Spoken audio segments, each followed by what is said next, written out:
How you doing? Seth Muncie here, owner, head coach at Iron Republic.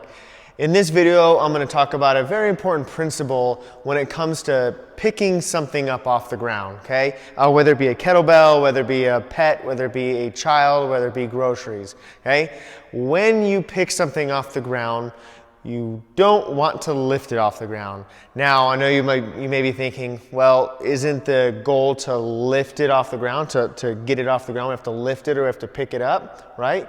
Well, sort of. Like, it does want to come off the ground, but when we think lift, okay, when I have to lift something or I have to pull something off the ground, that's exactly what we think. We have to pull it, okay? So I would go to pick this up, and I would lift, or I would think lift with my back, or lift with my arms, right? A lot of times have people, they'll go and they'll pick up a kettlebell and they'll go, oh, that's heavy.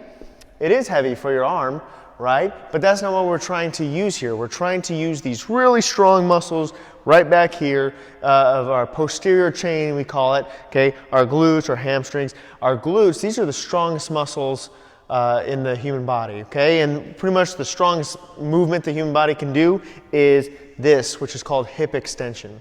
So when I go to pick this kettlebell off the ground, I don't want to think about lifting it. I don't want to think about pulling it. I want to think about pushing it, okay? So I'm going to push that kettlebell off the ground. Now, I know that can seem super counterintuitive. It's like, right, you know, like I just explained, we're trying to lift it, but when we lift the arms, the back, okay, the shoulders, that's what we're trying to do when we lift. When we push, it's these muscles. So what I'm going to do is I'm going to step over this kettlebell.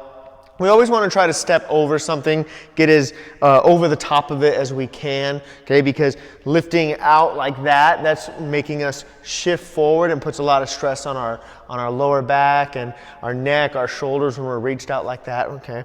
So we want to get over the kettlebell or the, box. Now, when I come down, I'm going to hip hinge, and I have another video talking about how to properly hip hinge, okay. So I want to check that out. So I hip hinge to get down to this bell. I don't squat. I'm going to grab onto it. And then what I think about doing is I think about driving my feet down as hard as I can into the ground and driving my hips forward. As long as I think about driving down and driving forward, my shoulders have to come up. They have to, okay? Unless I was to keep them down, right, that's just not going to work. So they're going to rise. They're going to elevate. So I grab onto this bell, look forward slightly, and I'm going to drive my heels down hard and drive my hips forward. And now this bell feels way lighter than when I was trying to pull it off the ground with my arm, when I was trying to lift it. Now on the way down, I don't want to put it down. I want to push it down. So if I push, I'm pushing my hips back into a hip hinge, and as I do that, my shoulders are going to come down, okay?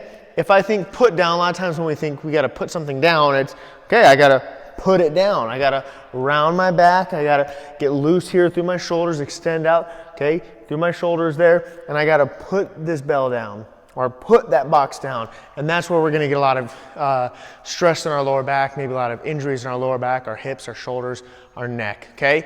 So whenever you go to pick something up, don't lift it, don't pull it, push it. Whenever you go to put something down, don't put it down, push it down, okay? I hope that helps. Try that out. Let us know if you ever have any questions at tribe@ironrepublicstrong.com. I'd be more than happy to answer them for you. All right? Have a wonderful day.